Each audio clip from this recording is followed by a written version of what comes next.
আসসালামু আলাইকুম। Welcome back to my channel. আশা করি আপনারা সবাই ভালো আছেন। আলহামদুলিল্লাহ আমরা সবাই ভালো আছি। আজকের ওয়েদারটা অনেক খারাপ ছিল। As in it was really hot. So ভাবলাম আজকে রিফ্রেশিং একটা খাবার বানাবো and keep on watching until the end on what we make. এখানে ৩ লিটার মিল্ক নেওয়া হয়েছে। এটাকে জাল দিয়ে আমি ২ লিটার করব। So it's gonna take a lot of time and you have to be patient with this. আমি মিল্কটাকে ৭ মিনিট পর পর নেড়ে নিচ্ছি। মিল্কটা অনেক সময় লাগে জাল দিতে হবে। অ্যান্ড সো আজকে ভাবলাম যে আজকে দই বানাবো। অনেকদিন হয়েছে দই খাওয়া হয় না। আর সবাই বলল যে দই খেতে ইচ্ছে করছে। তাই আজকে ভাবলাম যে দই বানাই। আশা আছে আজকে মিষ্টি দই বানাবো। সো এখানে আজকে 1 কাপ ব্রাউন সুগার নিয়েছি। আজ হচ্ছে ক্যারামেল ছাড়া এই দইটাকে বানাবো। আপনারা চাইলে হোয়াইট সুগার ইউজ করতে পারেন, but I used brown sugar. Brown sugar is healthier than any other type of sugar, and so brown sugarটা ইউজ করার পরে কালারটা এরকম হয়ে গেছে। এখানে টক দই নিয়েছি, দইটাকে ছেঁকে নিলাম, এটার পানিটা ঝরা দিয়ে দিয়েছি। সো শুধু দইটা ইউজ করব, not the water. And মিল্কের কালারটা দেখুন কি সুন্দর এসেছে। এই কালারের দই দেখতে অনেক সুন্দর দেখা যাবে। সো টক দইয়ের পানি থেকে আলাদা করে আমি এখন এটাকে একটা বোলের মধ্যে নিয়ে নিয়েছি। এখন এটাকে whisk করে নিচ্ছি। So after whisking, it's gonna become a lot liquidy. And then after that, আমি এই মিল্কটাকে এই whisk করা ইয়োগার্টের মধ্যে দিয়ে দিচ্ছি। And make sure এটা যখন ঢালা হবে তখন সঙ্গে সঙ্গে এটাকে নাড়া দিতে হবে। না হলে এটা mix well হবে না and it's not gonna look that good. So you have to mix everything perfectly so it's gonna become super liquidy and it's gonna look one color.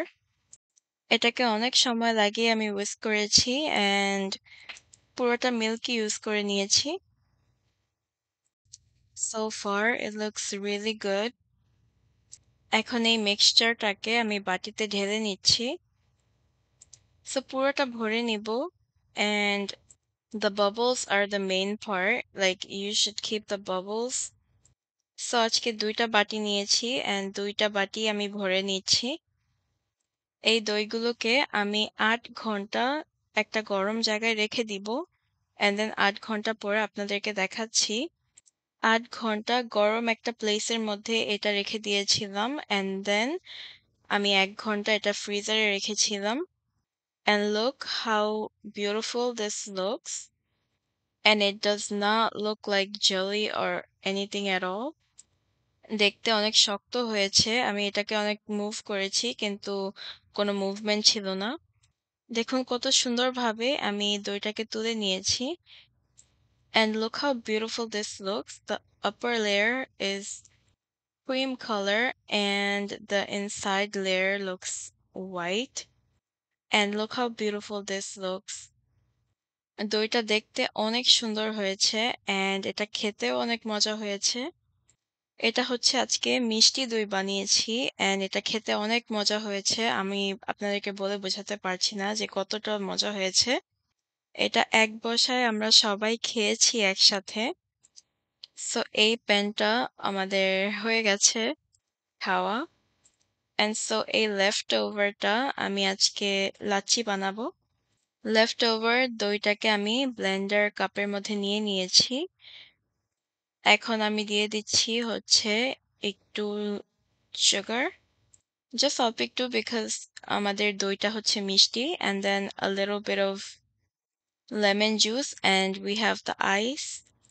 একটু ঠান্ডা পানিও দিয়ে দিয়েছি। এখন এটাকে আমি ক্লোজ করে নিচ্ছি। ভালো করে ব্লেন্ড করে নিব এটাকে। সিন্স আমাদের এখানে অনেক গরম চলছে, আমরা এটা একদিন বানিয়ে খেয়েছি and ভাবলাম যে এটা খেতে অনেক মজা হয়েছে আর আপনাদের সাথে শেয়ার করা হয়নি। সো আজকে এটা শেয়ার করলাম। And it was mind blowing. It tasted so good. খেতে অনেক মজা হয়েছে and গ্লাসটাকে আমি একটু লেমন দিয়ে গার্নিশ করে নিয়েছি। এখন লাচ্ছিটাকে গ্লাসের মধ্যে ঢেলে নিচ্ছি। It looks so good and it tastes really good as well. এটা খেয়ে পুরো শান্তি লেগে গেছে মনের মধ্যে। It was so good. আপনারা অবশ্যই এই লাচ্ছিটা ট্রাই করে দেখবেন আর দইটা অবশ্যই বাড়িতে বানিয়ে দেখবেন। আপনাদের কাছে অনেক ভালো লাগবে। সো আজকের জন্য এই পর্যন্ত। আশা করি ভিডিওটা আপনাদের কাছে ভালো লেগেছে। আল্লাহ হাফেজ। আসসালামু আলাইকুম।